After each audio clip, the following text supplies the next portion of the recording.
su candidatura en 1945, hay un anexo. Los convencionistas que van al Teatro Colón, 200 convencionistas van y las 2/3 partes votan por Turbay. Turbay es el candidato del Partido Liberal, no elegido en un conciliábulo ahí escondidas como nos lo enseñaron, sino por una convención muy grande.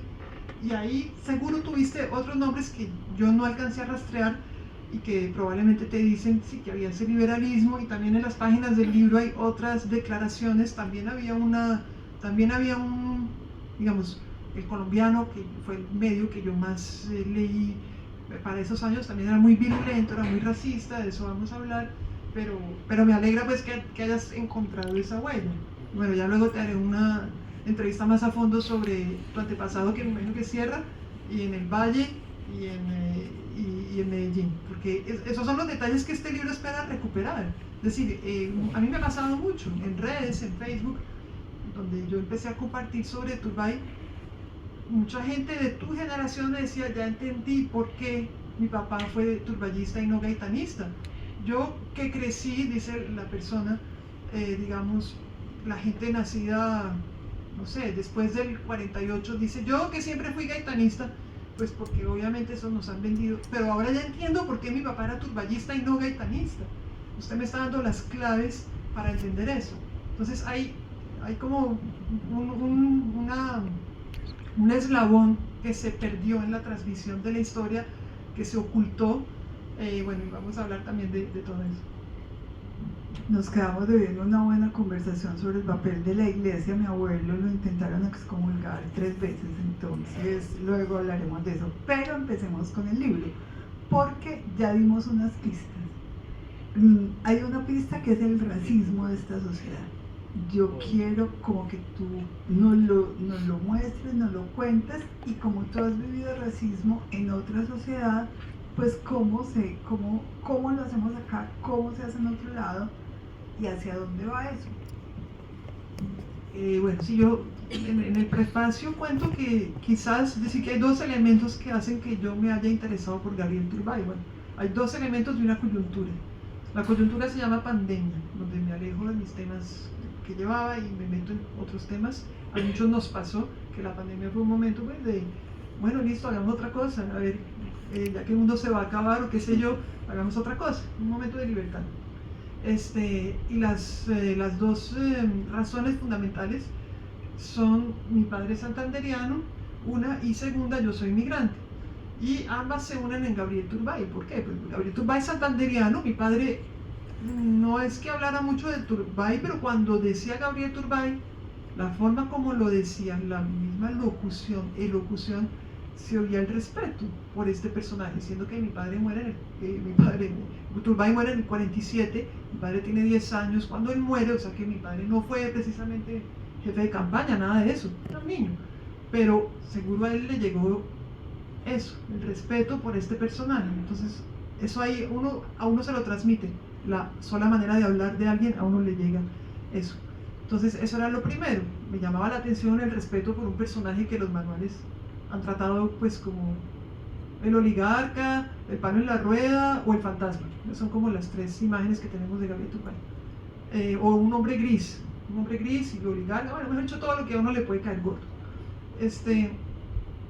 Y el segundo elemento es que yo soy migrante en Francia. Yo vivo en Francia, he vivido en Francia, he sido migrante. Aquí tengo algunos amigos que han sido migrantes también, que he conocido en Francia, y muchos de nosotros colombianos hemos vivido afuera, y varios de nosotros han padecido problemas de discriminación, pero también hemos visto cómo incluso algunos compatriotas nuestros en el exterior también ejercen la discriminación, que los árabes, que los negros, que no sé qué. Entonces me dice, bueno, hay problemas ahí grandes, antropológicos, y obviamente, bueno, yo en mi departamento, en la universidad, he estado muy sensibilizada al tema, porque se trabaja, no trabajo en historia política de Colombia, sino sobre problemas de la sociedad francesa, como son la migración, la discriminación, el racismo, este tipo de asuntos.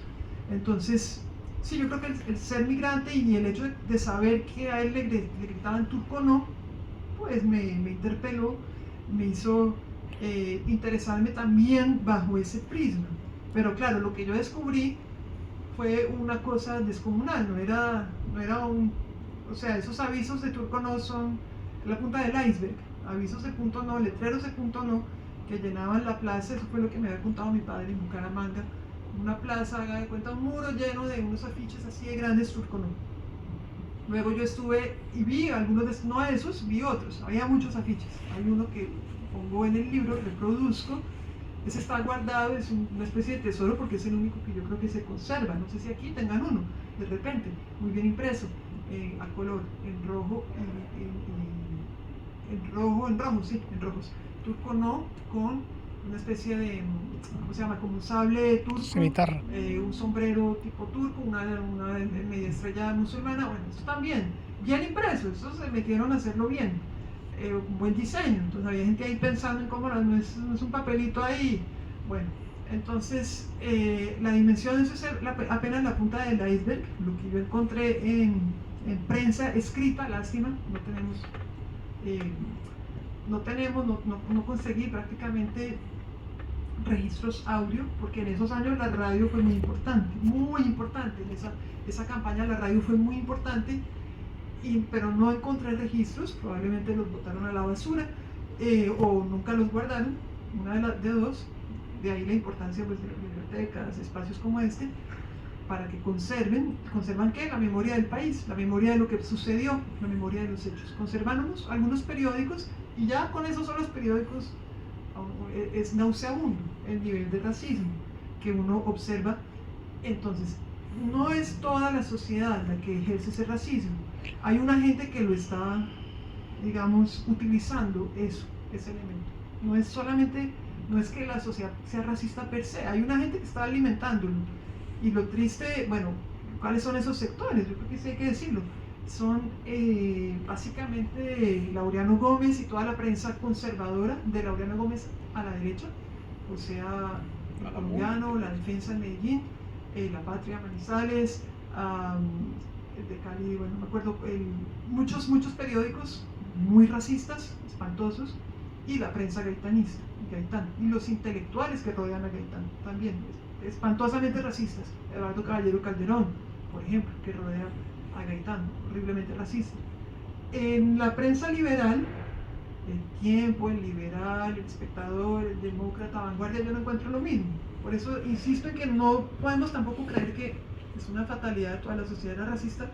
La prensa liberal no entra en ese juego, puede que lo ataque, pero por otras razones, luego entraremos en detalles, pero aquí quienes están asusando son estos intelectuales, y lean por favor el ensayo de Eduardo Caballero Calderón del año 45, que se llama El Nuevo Príncipe, consejos para un gobernante. Le dediqué una columna en La Silla Vacía hace 2 semanas a eso, Samuel Welfi, que está ahí la leyendo.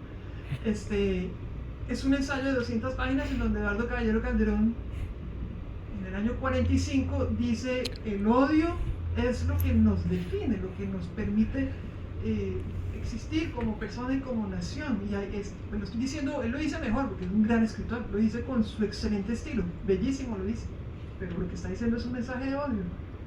Hay que aprender a que haya un caudillo que encauce este odio, que llene, que inunde el espacio de odio y que avive las pasiones bajas. En fin, todo esto lo está diciendo. Tengamos en mente que él fue uno de los intelectuales más cercanos a Gaitán en 1945-46. Entonces sí, hay racismo, pero el racismo no viene de ningún lado. O sea, no viene porque sí, no es generación espontánea, sino porque hay una gente dedicada a alimentarlo. Y hoy lo ve uno también con un tipo como Trump, un tipo como Milei. Ahí refiero al libro de Giorgio Di Empoli, creo que se me olvida siempre el nombre de este italiano, pero no se me olvida el nombre del libro. Para nuestros días, La Estrategia del Caos se llama el libro. La Estrategia del Caos, donde cuenta de eso, cuáles son cómo es que eso se hace. ¿Cómo es que se hace? ¿Cómo es que se da una estrategia de odio? ¿Cómo es que un Steve Bannon se vuelve un tipo fundamental en la campaña italiana, en ciertos algoritmos o en la campaña de Trump? Eso no es porque sí, hay una gente asusando.